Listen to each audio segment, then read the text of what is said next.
I'm Zunaira Azhar, and you are watching DECODE, where we define and analyze the stories shaping our world.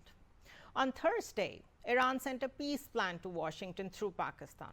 By Sunday night, Trump's answer was 15,000 American troops moving into the Strait of Hormuz. Iran's military says it will shoot. Iranian hospitals, schools, and other infrastructure lie in rubble. Qatar's gas plant has been silent for 2 months. Lebanon is being razed under a ceasefire. And in capitals, from Berlin to Riyadh to Abu Dhabi, the phone calls to Tehran are now happening without Washington. 3 stories as usual and all connected. Tonight, the cost of a war without an end game in sight. Let's start decoding. Looking at the sequence of events, on Thursday, Iran sent a peace proposal. On Saturday, Trump said no. By Sunday night, the answer was 15,000 American troops in the strait. Project Freedom is the response Iran got to a peace plan that asked for the war to end in 30 days. And the answer is being sold as humanitarian. The president said this was about helping stranded ships get home. To turn this into a discussion and have a different point of view, we have a guest with us. We have K.Chishti with us, who is a policy expert, PhD in security studies, counterterrorism, and a security expert author as well. Thank you so much, Mr. Ali, for joining us. Let's begin with the timing I was just mentioning to my audience. On Thursday, Iran put a 14-point peace plan on the table, and it asked for the war to end in 30 days. And it asked to end the blockade and an American withdrawal and reparations to end this fighting in Lebanon as well. However, by Saturday, Trump said no. And by Sunday, he announced a 15,000 American troops moving into the strait. From your reading, is this project that he is calling Project Freedom, and by the way, he calls it humanitarian, is this the American answer to the Iranian proposal in real time? And is this escalation in your opinion? I think it's a bit of both. I think it is the classical American leverage which they're trying to put. The Americans have been acting tough. My understanding is the draft was ready last time, which was pretty which was basically what the Americans wanted. The Iranians didn't want it at that time. Now it's the other way around. It's the Americans acting tough. I think it's more to do with the nuclear problem, and of course how the Americans want some sort of a victory of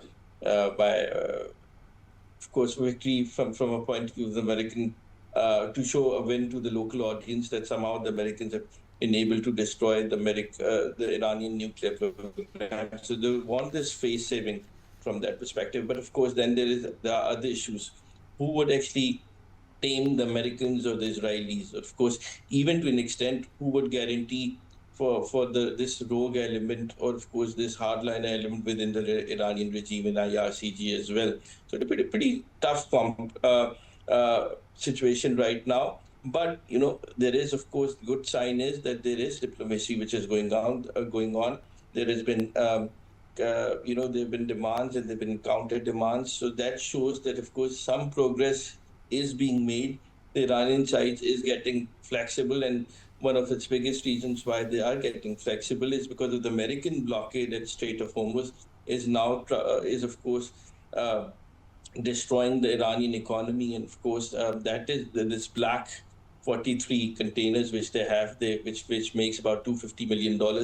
That has stopped, which is troubling, and of course for the Iranian IRCG as well.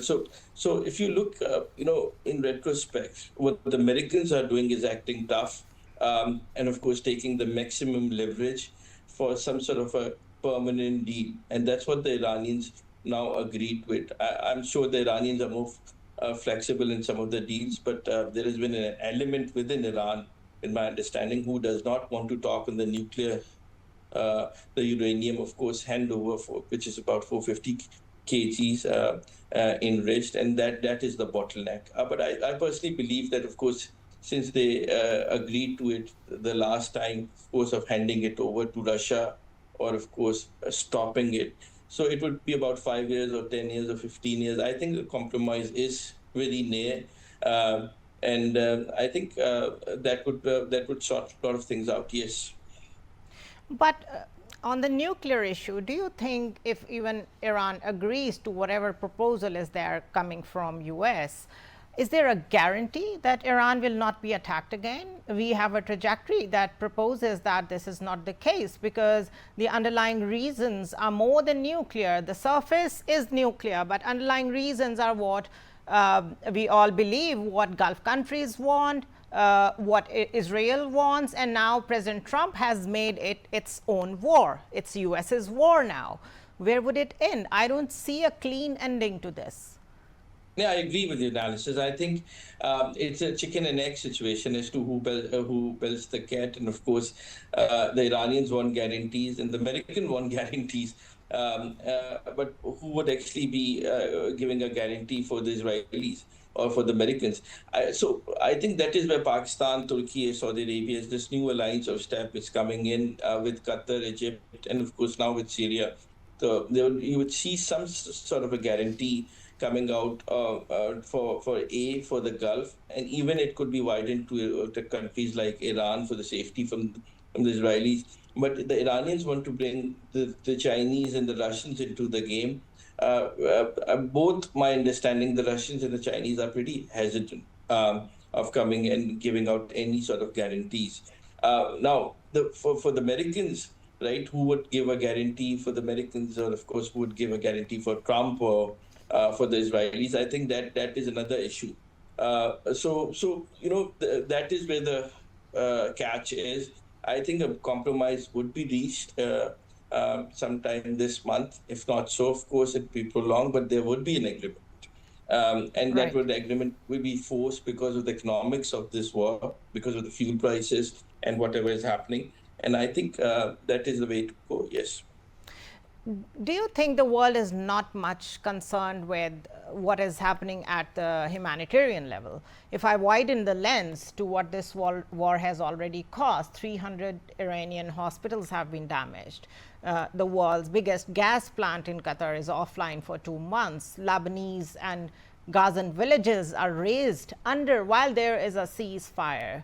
From your view, when the president sends 15,000 troops, even more, to the already blockade which is there, is this peace plan happening? Are these the moves that we can calculate or strategize as something which is moving towards peace, or what is it in your opinion? I think the world is lost overall because of this war. I think countries like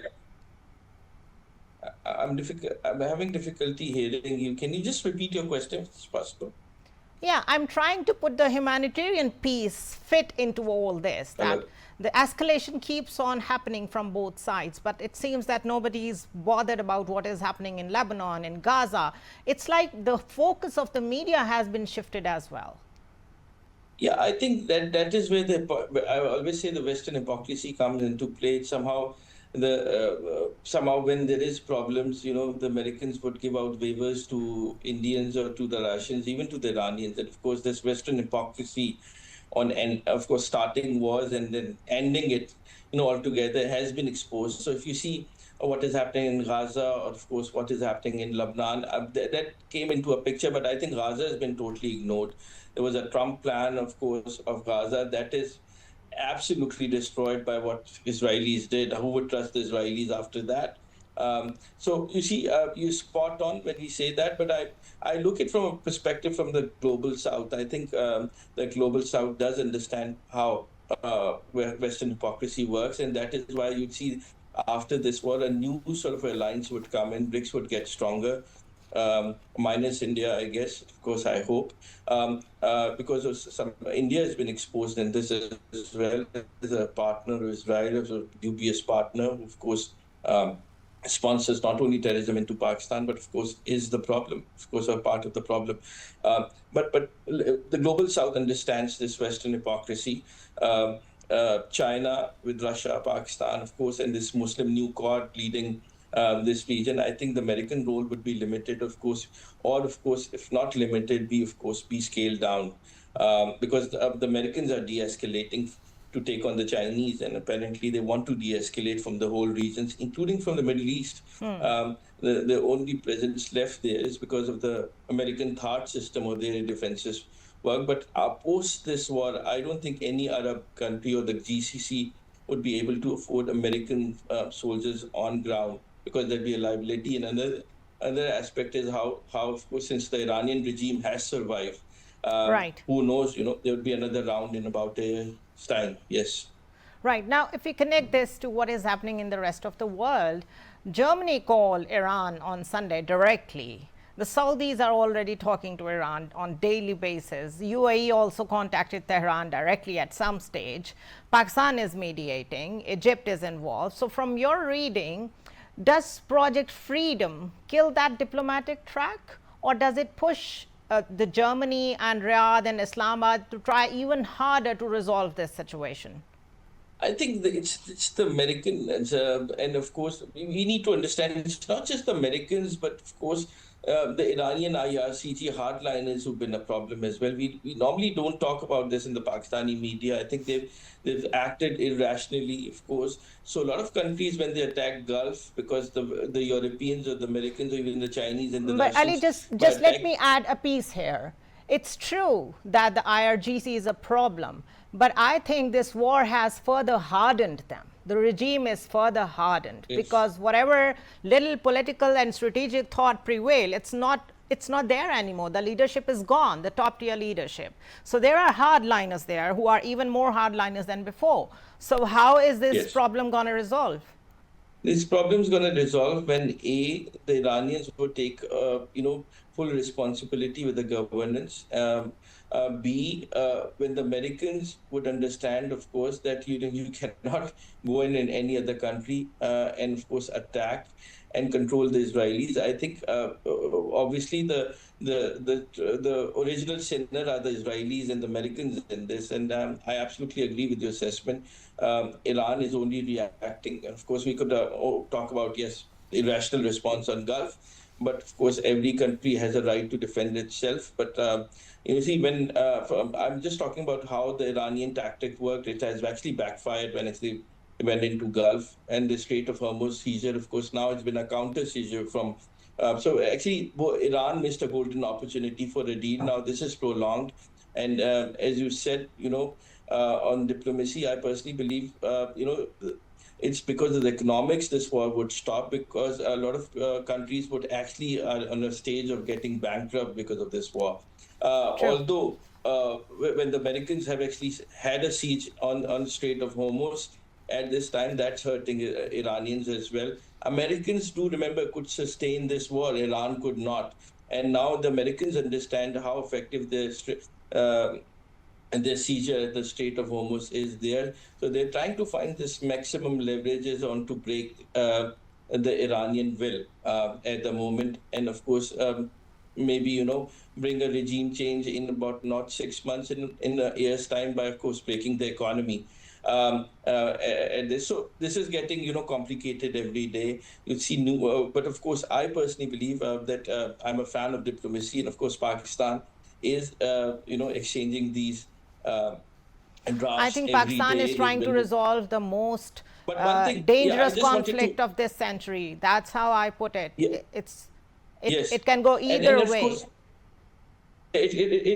but one thing's proven, that Pakistan has broken the momentum of the war. That is the most important part. At least the ceasefires there. You're spot on.